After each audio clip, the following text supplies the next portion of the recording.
سلامونه د باندې معنوي صنعتونو دریمه برخه.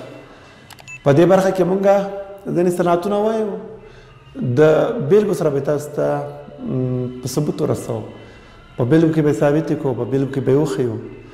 راځو اول حسن التعلیل، عربي کلمه ده تعلیل علت ته وایي. وګورئ دا رنګه یې وایو تعلیل علت، یو ښایسته حسن زیبا، یو ښایسته علت د څه په مقابل کې؟ د یو صفت په مقابل کې. صفت د یو صفت په مقابل کې چې دغه علت چې د صفت په مقابل کې راوړي دغه حقیقي نه وي بلکې تنها څه شی وي؟ تنها خیالي وي. خیالي وي بس، دا حقیقت ونه لري.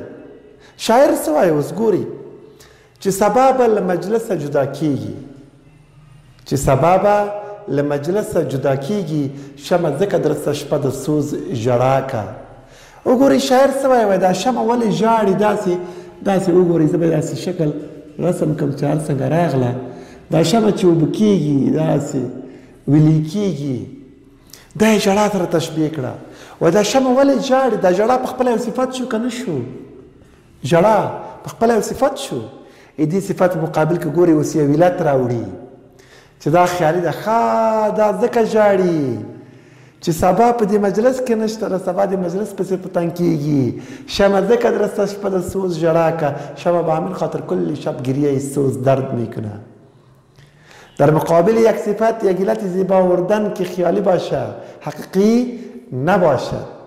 شاعر شمه میبینه و آب شدن را به گریه تشبیه میکنه و میگن چرا این گریه میکنه؟ وقتی که این گریه خود صفت است بر در مقابل از یک علت زیبا میاره. خوی به خاطر که فردا از این مجلس میره، حقیقت خوی نیست. حقیقت این است که فردا این قابل روشنی دیگه نیستن و این را پس میکنه به جای از دیگه میارن. این را میگم حسنی تعلیل. یا هم رڼا ورځ را باندې ځکه توره شپه شوه، این روز روشن و چرا شب تاریک شد؟ این شب چرا میآید؟ باز ببین خودی تاریکی یک صفت است یا نیست؟ حالا در مقابل تاریکی یک علت میاره. خوی به خاطر شب شدی، به خاطر تاریک شد، چه خوریدی په سپین مخ زلف سیادی. وای که روی دلبر من، روی پیغمبر علیه السلام در زلف سیاه پنهان شد، رویش سفید بود، جهان را روشن کرده بودی. جهان از عشق پیغمبر علیه السلام پیدا شده، این جهان را روشن کرده بود. رویش که سفید، روی که در موها در زلف سیاه پنهان شد، جهان یک دفعه تاریک شد. که حقیقت نیست، روز شب پیدا شده، روز بری کار شب بری راحت. پس این را میگم حسنی تعلیل. دومین صنعت که من میخوانیم در این جلسه او مبالغه است.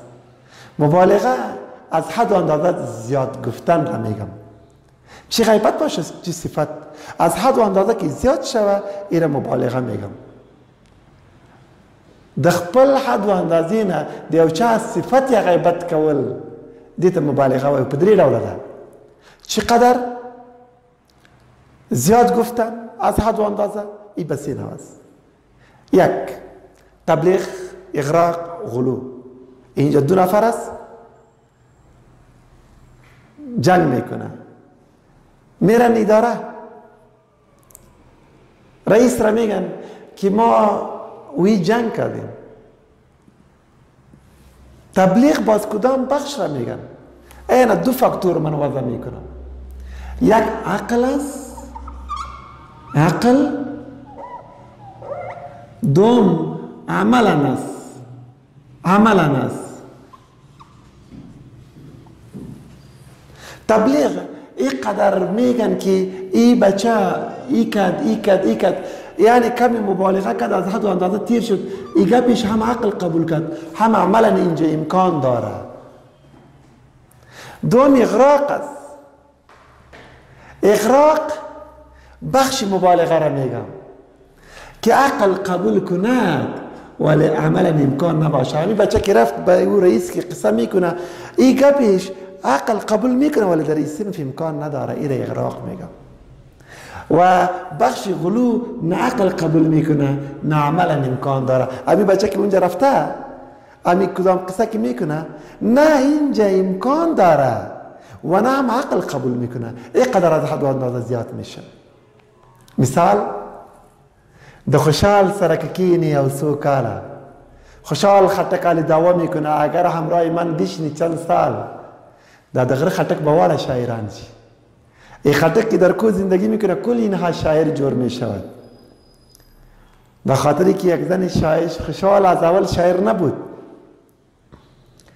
او که در خانه خوشحال خان میای چندین سال پس او یک شعر نوشته میکنه، خوشحال را نشان میده، خوشحال که او را میبینه خوشحالی گپ میگه ای خو از اول شاعر نبود. اگر کل قوم ما چند سال همراه ما بشینه او کوری خټک کوها هستند، تپا تپا هستند، اونجا زندگی میکنه. ای کل اینها که در کوها زندگی میکنه شاعر جور میشود. عقلم قبول کرد و عملا هم مثال آورد. زه رحمان په زړه نری کړم هغو نجونو